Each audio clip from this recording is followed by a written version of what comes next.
Hi everyone. ಹಬ್ಬಗಳು ಬಂತು ಅಂದ್ರೆ ಎಷ್ಟು ತರದ ಸ್ವೀಟ್ಗಳನ್ನ ಮಾಡ್ಕೊಂಡ್ರು ಕಡಿಮೆನೆ. ಅದರಿಂದ ಇವತ್ತು ನಾನು ಕಡಲೆಬೇಳೆ ಸಬ್ಬಕ್ಕಿ ಪಾಯಸದ ರೆಸಿಪಿನ ಶೇರ್ ಮಾಡ್ತಾ ಇದ್ದೀನಿ. ಹಬ್ಬಗಳಿಗೆ ಆಗ್ಲಿ, ಮನೆಯಲ್ಲಿ ಸಣ್ಣ ಪುಟ್ಟ ಫಂಕ್ಷನ್ಗಳಿದ್ದಾಗ, ಮನೆಗೆ ಗೆಸ್ಟ್ಗಳು ಬಂದಾಗ ಈ ಕಡಲೆಬೇಳೆ ಸಬ್ಬಕ್ಕಿ ಪಾಯಸನ ಮಾಡ್ಕೋಬಹುದು. ತುಂಬಾನೇ ರುಚಿಯಾಗಿರತ್ತೆ. ಸಾಮಾನ್ಯವಾಗಿ ಅಕ್ಕಿ ಕಡಲೆಬೇಳೆ ಹಾಕಿ ಪಾಯಸನ ಮಾಡ್ಕೊಳ್ತೀವಿ. ಆದ್ರೆ ಯಾವತ್ತು ಕಡಲೆಬೇಳೆ ಜೊತೆ ಸಬ್ಬಕ್ಕಿ ಹಾಕಿ ಪಾಯಸನ ಟ್ರೈ ಮಾಡಿಲ್ಲ ಅಂದ್ರೆ ಖಂಡಿತ ಟ್ರೈ ಮಾಡಿ. ತುಂಬಾನೇ ಕ್ರೀಮಿಯಾಗಿ, ಟೇಸ್ಟ್ ತುಂಬಾನೇ ಚೆನ್ನಾಗಿರತ್ತೆ. ಹಾಗೆ ತುಂಬಾನೇ ಸಿಂಪಲ್ ಆಗಿ ಮಾಡ್ಕೋಬಹುದು. ಹಾಗಿದ್ರೆ ಬನ್ನಿ ಕಡಲೆಬೇಳೆ ಸಬ್ಬಕ್ಕಿ ಪಾಯಸನ ಹೇಗ್ ಮಾಡೋದು ಅಂತ ನೋಡೋಣ. ಕಡಲೆಬೇಳೆ ಸಬ್ಬಕ್ಕಿ ಪಾಯಸ ಮಾಡ್ಲಿಕ್ಕೆ ಮೊದಲಿಗೆ ಕಡಲೆಬೇಳೆನ ಬೇಯಿಸಿ ಇಟ್ಕೋಬೇಕು. ಇಲ್ಲಿ ನಾನು ಒಂದು ಕುಕ್ಕರ್ಗೆ 1 ಕಪ್ ಅಷ್ಟು ಕಡಲೆಬೇಳೆನ ಹಾಕಿ 2ರಿಂದ 3 ಸಲ ಚೆನ್ನಾಗಿ ತೊಳ್ಕೊಂಡು ಇದಕ್ಕೆ 2.5ರಿಂದ 3 ಕಪ್ ಅಷ್ಟು ಹಾಲನ್ನ ಹಾಕಿ ಮಿಕ್ಸ್ ಮಾಡಿಕೊಂಡು 2ರಿಂದ 3 ವಿಷಲ್ ಕೂಗಿಸ್ಕೊಳ್ತಾ ಇದ್ದೀನಿ. ಕಡಲೆಬೇಳೆ ಬೇಯಿಸ್ಕೊಳ್ಳೋಕ್ಕೆ ನೀರ್ ಬದಲು ಹಾಲನ್ನೇ ಹಾಕೊಳ್ಳಿ, ಟೇಸ್ಟ್ ಚೆನ್ನಾಗಿರತ್ತೆ. ಹಾಗೆ ಬೆಲ್ಲ ಕರಗಿಸ್ಲಿಕ್ಕೆ ಒಂದು ಪಾತ್ರೆಯಲ್ಲಿ 1/4 kg ಬೆಲ್ಲಕ್ಕೆ ಬೆಲ್ಲ ಮುಳುಗೋಷ್ಟು ನೀರನ್ನ ಹಾಕಿ ಬೆಲ್ಲನ ಕರಗಿಸ್ಕೊಳ್ಬೇಕು. ಈ ಬೆಲ್ಲ ಪೂರ್ತಿ ಕರಗೋ ಅಷ್ಟರಲ್ಲಿ ಕಾಯಿನ ರುಬ್ಕೋಬಹುದು. ರುಬ್ಕೊಳ್ಳೋಕೆ ಒಂದು ಜಾರ್ನಲ್ಲಿ 5ರಿಂದ 6 ಟೇಬಲ್ ಸ್ಪೂನ್ ಅಷ್ಟು ತುರಿದಿರೋ ಫ್ರೆಶ್ ಕಾಯಿನ ಹಾಕಿದ್ದೀನಿ.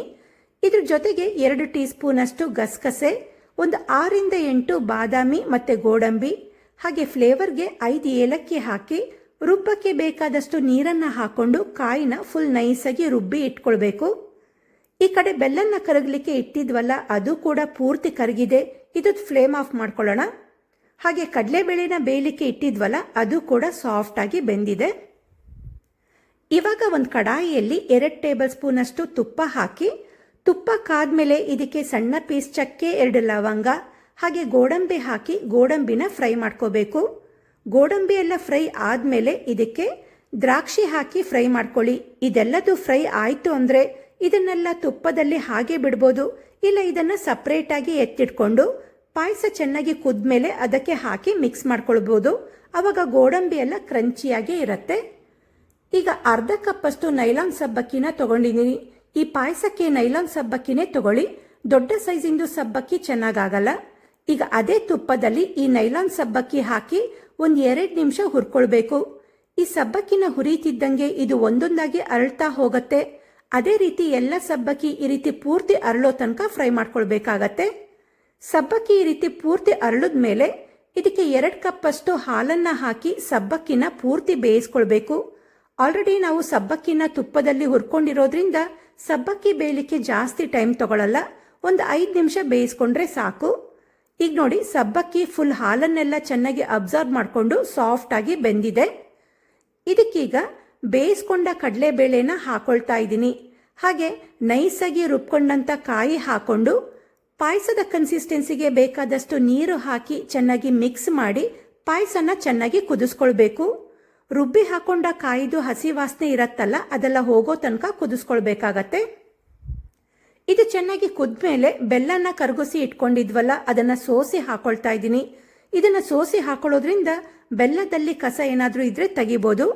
ಈಗ ಇದನ್ನ ಚೆನ್ನಾಗಿ ಮಿಕ್ಸ್ ಮಾಡಿಕೊಂಡು ಪಾಯಸನ ಪೂರ್ತಿ ಕುದಿಸ್ಕೊಳ್ಬೇಕು. ಒಂದು 5ರಿಂದ 8 ನಿಮಿಷ ಚೆನ್ನಾಗಿ ಕುದಿಸ್ಕೊಂಡ್ಮೇಲೆ ಪಾಯಸ ರೆಡಿ ಆಗಿರತ್ತೆ. ಇದಕ್ಕೆ ದ್ರಾಕ್ಷಿ ಗೋಡಂಬಿನ ಫ್ರೈ ಮಾಡಿ ಎತ್ತಿಟ್ಕೊಂಡಿದ್ವಲ್ಲ, ಅದನ್ನ ಹಾಕಿ ಮಿಕ್ಸ್ ಮಾಡ್ಕೊಳ್ಬೇಕು. ಕಾಯಿ ರುಬ್ಬೋಬೇಕಾದ್ರೆ ಗಸಗಸೆ, ಗೋಡಂಬಿ, ಬಾದಾಮಿ ಹಾಕಿರೋದ್ರಿಂದ ಪಾಯಸ ನೋಡಿ ಎಷ್ಟು ಕ್ರೀಮಿಯಾಗಿ ಬಂದಿದೆ ಅಂತ. ಟೇಸ್ಟ್ ಕೂಡ ತುಂಬಾನೇ ಚೆನ್ನಾಗಿರತ್ತೆ, ತುಂಬಾನೇ ರಿಚ್ ಟೇಸ್ಟ್ ಕೊಡತ್ತೆ. ಈಗ ಕಡಲೆಬೇಳೆ ಸಬ್ಬಕ್ಕಿ ಪಾಯಸ ರೆಡಿಯಾಗಿದೆ. ಯಾವತ್ತೂ ಕಡಲೆಬೇಳೆ ಸಬ್ಬಕ್ಕಿ ಕಾಂಬಿನೇಷನ್ ನಲ್ಲಿ ಈ ರೀತಿ ಪಾಯಸ ಮಾಡ್ಕೊಂಡಿಲ್ಲ ಅಂದ್ರೆ ಖಂಡಿತ ಮಾಡ್ಕೊಳ್ಳಿ. ಎಲ್ಲರಿಗೂ ಇಷ್ಟ ಆಗುವಂತ ಪಾಯಸ ಇದು. ತುಂಬಾನೇ ಈಸಿಯಾಗಿ ಮಾಡ್ಕೋಬಹುದು. ಕಡಲೆಬೇಳೆ ಸಬ್ಬಕ್ಕಿ ಪಾಯಸದ ರೆಸಿಪಿ ನಿಮ್ಗೆ ಇಷ್ಟ ಆಗಿದೆ ಅಂತ ಅನ್ಕೊಳ್ತೀನಿ. ಇಷ್ಟ ಆಗಿದ್ರೆ ವಿಡಿಯೋಗೆ ಲೈಕ್ ಕೊಡಿ, ಶೇರ್ ಮಾಡಿ, ನನ್ನ ಚಾನಲ್ನ ಸಬ್ಸ್ಕ್ರೈಬ್ ಮಾಡ್ಕೊಳ್ಳಿ.